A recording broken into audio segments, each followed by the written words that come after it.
I just wanted to make a video about my entire build and things I came across and things that you definitely need to do that are going to make your bike unreliable, and just like tips and tricks along the way that I learned the hard way.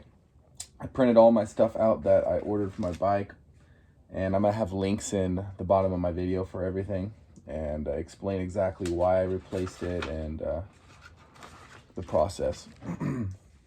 So first off, you definitely want to get a different freewheel for the rear, because the one that it comes with, it's the exact same one as a BMX. It's a 16 tooth from a BMX bike. Just get a heavy duty one. They're like 25 bucks. The one that it comes with is made for kids, and it will strip within the first couple of rides, especially once you put in a more aggressive motor or battery. So that is a must. Next is the seat. When you're sitting on it, it's very uncomfortable. It's very thin foam. So what I did is I've actually bought a seat for a Honda CRF 50, thinking that it would mount. It will not mount. Everything on the bottom is wrong. So what I ended up doing is just using the foam, doubling my seat up, putting this foam on top of that, and then I bought a cover for the seat. Next is chains. Very, very small chain that it comes with. They wear out really fast, and you need to oil them every single time you ride, or else they'll start to seize up and they won't flatten out. And then when they go over your little tensioner, the tensioner will start slapping around, making all kinds of noise, and then it will derail your chain eventually. So you definitely want to get chains. I mean, you can pick up 10 feet of it for pretty cheap. So I got links in there. So I replace my chain pretty much once a month no matter what, but I do take it off and I actually put it in gas, clean all the oil and dirt that has accumulated on it, and then I take it out, dry it out, and then put it in a baggie, spray chain lube, crunch it around in the bag, and then put it back on. I do that like every three or four rides. I lube the chain every single ride, and then like once a month you need to replace it, because they're just so tiny and you're pushing so much weight and so much power. Next thing is I actually put a fuse in between my battery and my controller. 10 gauge 2-pack.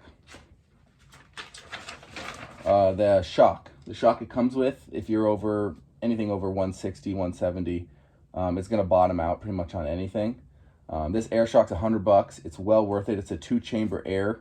It's super, super soft. You can adjust it exactly how you want it.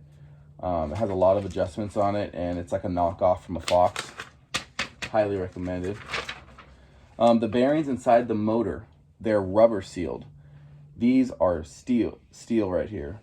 So I would recommend taking the motor apart, drilling it for one, like I did. I have a video on that, but replacing the bearings. I've had like 3 or 4 controllers. Controllers as well, but I've had 3 or 4 chargers blow up on me. And one thing that had happened right when there was a power outage, so like the power went off at the house, it came back on really quick, and then it just popped the charger. So I got this. It was pretty cheap, 30 bucks. You plug it in, and then if there's a power outage, it flips it. And if there's a surge or anything, it's a surge protector, so it'll protect your charger. This charger I got, it's a BTR, 130 bucks, 10 amp. This thing charged my battery in like 2 hours. It was really good, but it was finicky, and I wouldn't necessarily recommend it. It worked for me for a month and a half. There's an internal fuse in it that blew, and most chargers have a fuse that you can take out and replace if it blows. That comes from the power right here. This one did not. It was permanent, so I actually had to solder in a fuse. It's kind of a hassle. It works good now, but I wouldn't necessarily recommend it. It doesn't have a removable fuse, but charged my battery super fast, like 2 hours, and it's a 25 amp hour. Voltage meter. I installed mine right here on the top. Just cut a little square, ran it down into the battery. 10 bucks for a 2-pack. It works great. Tells me exactly where my voltage is at. The little bars here that tell you how much battery you have, that doesn't work. It's always on full. But the voltage is very accurate. I tested it with a voltmeter, and it's dead on. This is the charger that originally blew up on me. This is the one that the battery comes with. So I thought, okay, I better replace it with the exact same one. So I bought it, 70 bucks for the exact same charger. Thing blew up on me. I messaged them, they wouldn't message me back. Whatever, I moved on. But do not, if you do blow a charger, just don't make the mistake of buying the exact same one. Buy a better one. These front pegs, you have to cut off right here where like you would put a wrench on it. And then it's thin enough to not have to get a longer bolt or axle in the front wheel. Because if you just try to put, you have to drill them out for one. They're aluminum, super easy. You have to drill them out a little bigger to fit on the front. But they're so thick that you would have to get a much longer axle or big bolt. And I didn't want to do that. So I just cut them just right there on that line. And then they're about as thin as the, like a washer. And I take the washers off and put a little bit of Loctite so that it doesn't come apart. And it's solid. I mean, I wouldn't jump on it and stand on it. Like I wouldn't have someone standing on it. I don't know if it's that strong because it is aluminum and it's pretty thin, but it's been great for my feet. I upgraded the rear brake. Everybody online, they put hydraulic brakes. I didn't really want to do that because I'm into it so much money. I didn't want to just on top of it. So I bought the exact same replacement brake for the rear, and then I just built a tiny little metal bracket, and now I have them synced up together so they're both. So that was 20 bucks, and then the metal and the work, couple hours. So here is a 55 tooth sprocket. I have not put this on. I also got a 65, which I'll put in the link. The 65 tooth sprocket with an 11 in the front does 50 miles an hour. The stock gearing, which is 11 in the front, 80 in the rear, does 42 miles an hour. So that's what I have right now. I have the stock gearing because I like a little bit more pep for climbing hills and stuff and takeoff. And but the 65 I would recommend for like longer distances and trying to keep up with Surons or something. And the takeoff really isn't that bad. On Amazon as well. You go through brakes a lot because it's this kid's toy, so they're pretty cheap. You can get 4 of them, which will do the front and rear. If you don't add the rear, you need 2 more for 10 bucks. So I stocked up on those. $12 chain breaker. It's not all chain breakers will break chains this small. So this particular one does. It does it great, super easy, super fast, and you can make whatever size chain you want. I made a bunch of chains for 1165. I keep an extra one on me on a ride just in case one breaks. And then I just got more chain. I'm gonna make more for the stock gearing. But 12 bucks, super easy. You don't have to pound it out or grind it or nothing. The speedometer, I would highly recommend this speedometer. It's not GPS, so there's no lag. It's like instant. It mounts right to the front. I can show you in a different video exactly where it mounts. Just make sure they're really close to each other, the magnet passing, and it works fine. I had it on my phone, GPS, and I had it on that, and at the end of my ride, they had the same mileage. So these brake levers I really like because most motorcycle brake levers are very thick and they're very bulky. These are meant for like a mountain bike, and they're all aluminum. They're super thin, sleek, and they're strong. I've railed on these things, and they look really chintzy, but as far as strength goes, but they look good. 20 bucks, you can't go wrong. They take like a month because they're coming from China, but if you're in the middle of a build, you can't get it all in there anyway. I got the foot pegs. Little modification I had to do on that. You have to grind one side. I grinded the bottom so you don't see it because it's too thick for this little frame. It won't slide in. So you have to grind this side and grind the bottom. And then they work great. But a little bit of modification is needed. This little back carrier case, meant for a mountain bike. It's got like a rubber that loops around the pole, which is great because there's a little bracket, a little cross brace in here, I guess you could call it, that the rubber hooks around so it doesn't move. And then I got this perfect 2 straps on each side that strap under here. It's super solid. It's awesome. That's where I keep all my little spare tools, my chain, stuff like that. My battery, I got a BTR battery, 25 amp hours, 72 volts. I haven't had any problems with it. I get over 30 miles on a run, and yeah, I haven't had a single problem with it. No complaints. It fits in my bike perfectly, but the plastics barely get over it, but the plastics stick a little bit farther towards the pegs, and there's a little bit of a gap in the middle. But any bigger, you can't use the stock plastics at all. And a lot of guys I see, they just have the battery, and it's kind of a dead giveaway that it's like aftermarket, or if a cop sees it, it's like, oh, what are those wires? And this looks a lot more stock, so I feel like you can fool a cop a little bit better if you're trying to play it off like it's just a kid's toy, you know? The tires. The rear rim is great. It's a double wall rim. It's like a CRF 50 rim. I put the tire on, no problem. The front, on the other hand, is a single wall rim, and I bent one rim getting it on, and then I got a new rim, and then I bent that rim. This is my third rim. I had to get special tools, and it's such a soft rim, and these tires, I honestly wouldn't recommend it for the front because it is so hard to get on. The tire is like this thick, like without even the tread, like just the whole thing is solid. Never have to worry about getting thorns or flat, which is great, but it's a real bitch getting it on there.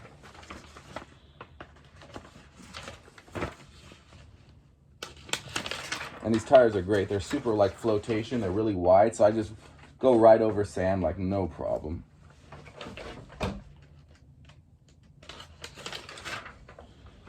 So this is the kit I got. I got a kit.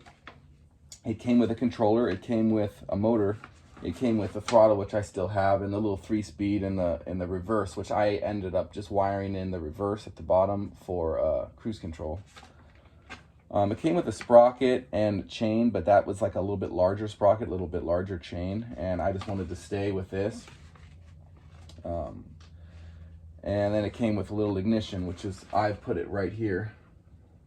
And there's already a hole here from the previous charger. So I turned this into the charger, and then this was a switch off and on, and I turned this little square into my charger. So these holes were already here from the stock. So I just utilized the holes that were already there. Now, this kind of sucks with the key because it can hit your inside of your leg. So that's something that sucks about it, but I just didn't want to create any more holes. I want to try to keep it as stock as looking as possible. That was kind of my goal here. The seat cover that I got is universal, so it's kind of made for a big bike. So it's huge, but you just cut it down. I got Pro Taper bars. These are awesome. I wouldn't go any bigger than this. Honestly, I see some guys with these huge bars. It's just kind of, this is like the perfect size. It's big enough, but it's not like I think it's just the perfect size. They were kind of pricey. They're like 75 bucks. But they fit great with the stock clamps here. The plastics, I ended up getting 2 sets of plastics because they did sell one that had yellow here and white here, which is what I wanted, but I got a whole set of white and a whole set of yellow, so I could change all yellow or go all white. And I do like the difference. So just, I wanted some more variety, so I got 2 sets. They're like 25 bucks a piece.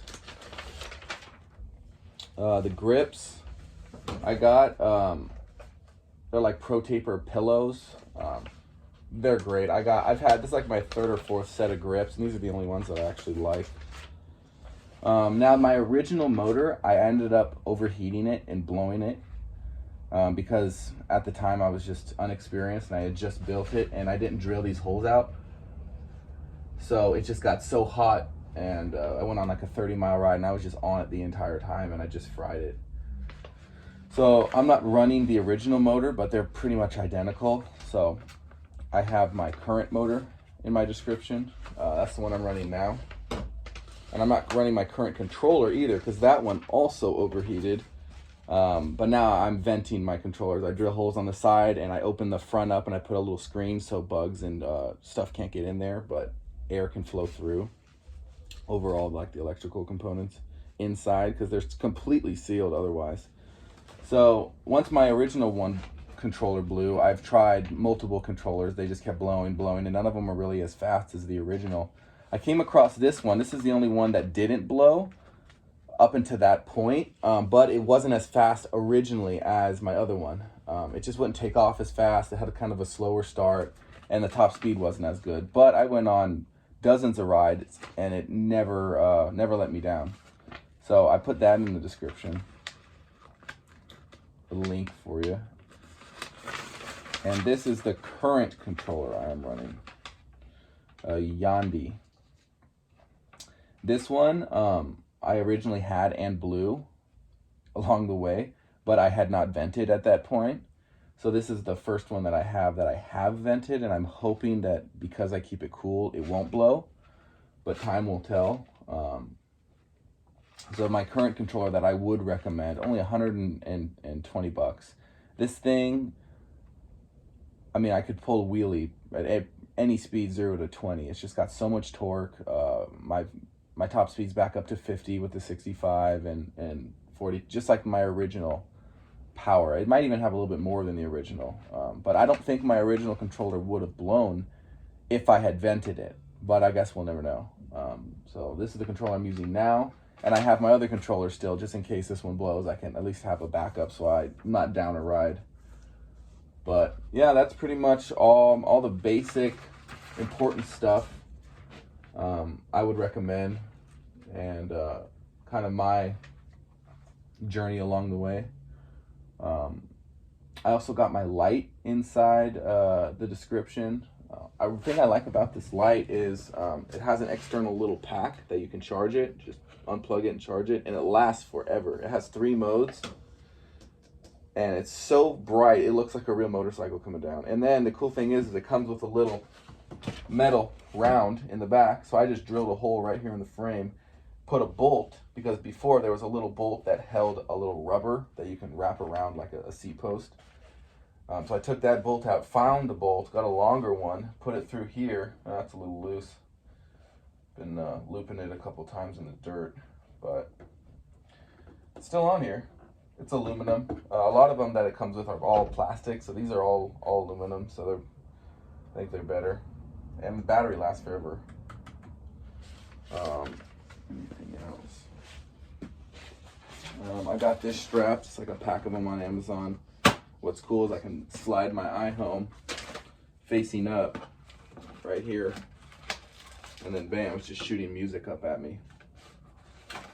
The duck is my brother's idea. He built a bike very similar to mine, all black, and he got these ducks for us.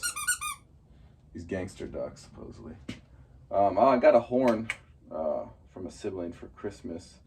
I don't have a link for that, but it's pretty loud. Let's see. This I also got as a gift, so I don't know exactly where this came from, but it's a little water bottle holder. Your phone slides right in here to the side. I just drilled a couple holes in them and put zip ties down here and zip ties down here, and it's been solid. It's not in my way or anything. So yeah, it's a pretty good idea. Oh, another thing I did is my speedometer, it doesn't light up at night. So what I did is I bought these tiny little LED lights that are just a bulb with 2 wires. And then I bought these little battery packs on Amazon and actually wired the little bulb, soldered them together. And then I got plastic putty, like Bondo putty. JB Weld, yeah, JB Weld plastic bond, and I made this little corner, and it holds the bulb, and then I mushed it around it so it's shooting down into the little screen. So I just flipped this on, and then bam, I could see my speed and my mileage at night. I mean, I could have just got a better one that has a light already, but I mean, I really like this one. It was accurate. It's already been proven. All I needed was a light, so I was like, little DIY. I drilled a couple holes in the plastic, like one on the top here, 2 in the front here, just to get airflow through the controller and through the battery. I don't want to get any too hot in there. I mean, I want to keep the plastic just to keep it stock looking, but having it open does have a huge advantage as far as airflow, and these things do get hot. What else? That's pretty much it. yeah, I don't plan on going hydraulic brakes. These brakes work great, and I'm pretty much done with the build. As long as nothing breaks, hopefully I am done. So yeah, if you guys had any questions, or if you guys really want any links to any of the other things that I mentioned that I didn't have on my paper, just let me know.